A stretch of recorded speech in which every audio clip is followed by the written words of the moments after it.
Di tengah gemerlap nama-nama besar seperti Kylian Mbappe, Ousmane Dembele, hingga Eduardo Camavinga, diam-diam Prancis kembali melahirkan permata baru yang mulai mencuri perhatian dunia. Bukan pemain yang sejak kecil selalu menjadi sorotan media, bukan pula anak ajaib yang langsung dibanderol ratusan juta euro.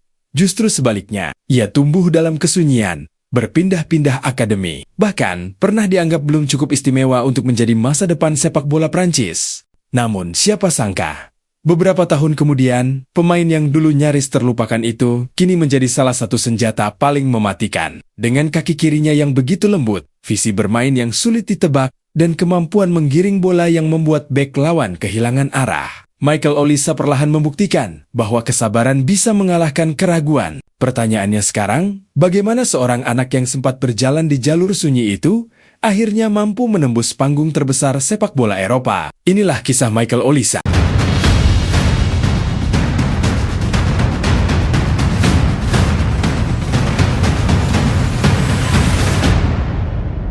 Michael Ekpovi Olise lahir pada 12 Desember tahun 2001 di London, Inggris.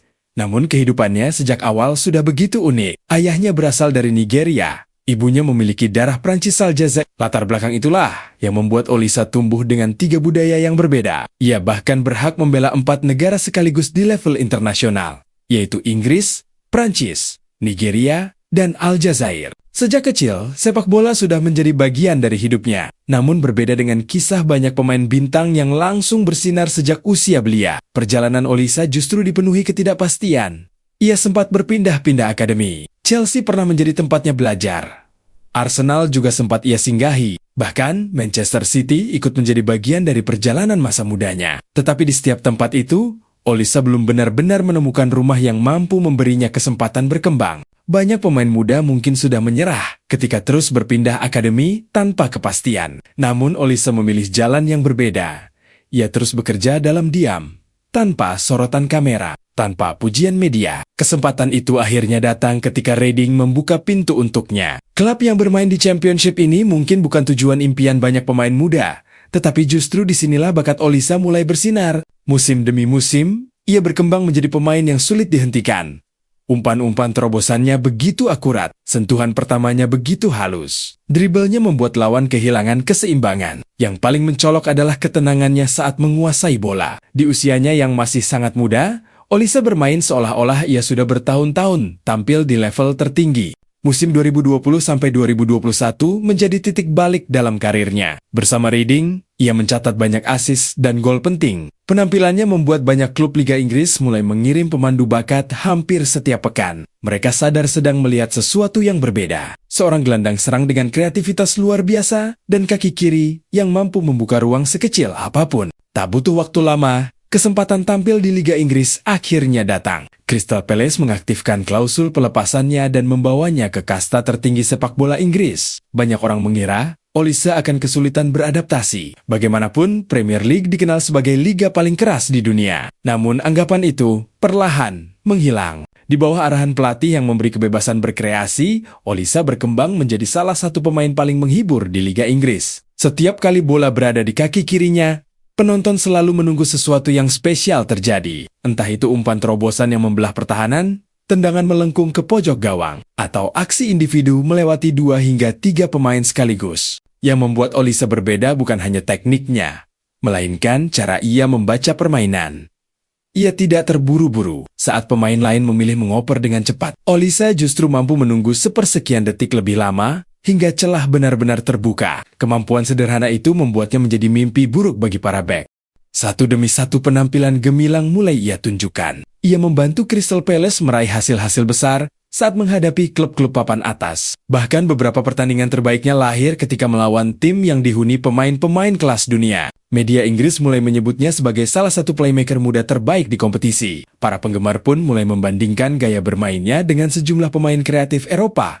Meski begitu, Olise tetap dikenal sebagai sosok yang rendah hati. Ia lebih suka membiarkan permainannya berbicara daripada mencari perhatian di luar lapangan. Perkembangan luar biasa itu membuat klub-klub elit Eropa mulai bergerak. Namanya dikaitkan dengan berbagai raksasa sepak bola. Persaingan untuk mendapatkan tanda tangannya semakin panas dari waktu ke waktu. Hingga akhirnya, datanglah panggilan yang sulit ditolak. Bayern Munchen memutuskan bahwa Michael Olise adalah salah satu pemain yang mereka butuhkan untuk membangun masa depan klub. Bergabung dengan salah satu klub terbesar di dunia tentu menjadi lompatan besar dalam karirnya. Kini, ia tidak lagi hanya bersaing untuk mendapatkan tempat utama, tetapi juga dituntut tampil konsisten di level tertinggi, baik di kompetisi domestik maupun Liga Champions. Menariknya, perjalanan Olise di level internasional juga tak kalah unik. Saat masih muda, ia lebih sering memperkuat tim nasional Inggris di kelompok umur. Banyak orang mengira ia akan melanjutkan karir bersama The Three Lions hingga level senior. Namun, takdir berkata lain.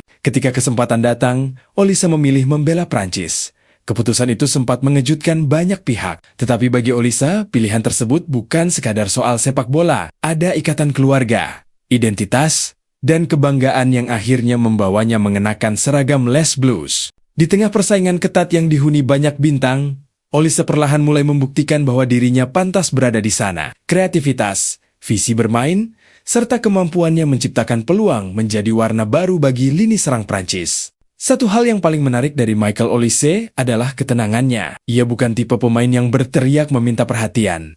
Ia tidak sering membuat sensasi di media sosial. Bahkan ketika mencetak gol indah atau memberikan assist luar biasa, ekspresinya tetap tenang. Seolah-olah semua itu hanyalah bagian dari pekerjaannya sebagai pesepak bola. Mungkin justru itulah yang membuatnya berbeda. Di era ketika banyak pemain muda berlomba-lomba menjadi terkenal secepat mungkin, Olise memilih berkembang perlahan. Ia membiarkan kualitas permainannya berbicara lebih keras daripada kata-kata. Kini, usianya masih sangat muda, perjalanan karirnya masih panjang. Banyak pengamat percaya bahwa kemampuan terbaik Michael Olise bahkan belum benar-benar terlihat jika ia mampu menjaga konsistensi. Bukan tidak mungkin dalam beberapa tahun ke depan, namanya akan sejajar dengan para pemain terbaik dunia. Dari seorang anak yang pernah berpindah-pindah akademi, hampir tak terdengar namanya, hingga akhirnya berdiri di panggung terbesar sepak bola Eropa. Kisah Michael Olise mengajarkan satu hal yang sangat berharga. Tidak semua bintang lahir dengan sorotan lampu. Sebagian justru bersinar karena tidak pernah berhenti berjalan, meski dunia belum mengenal namanya.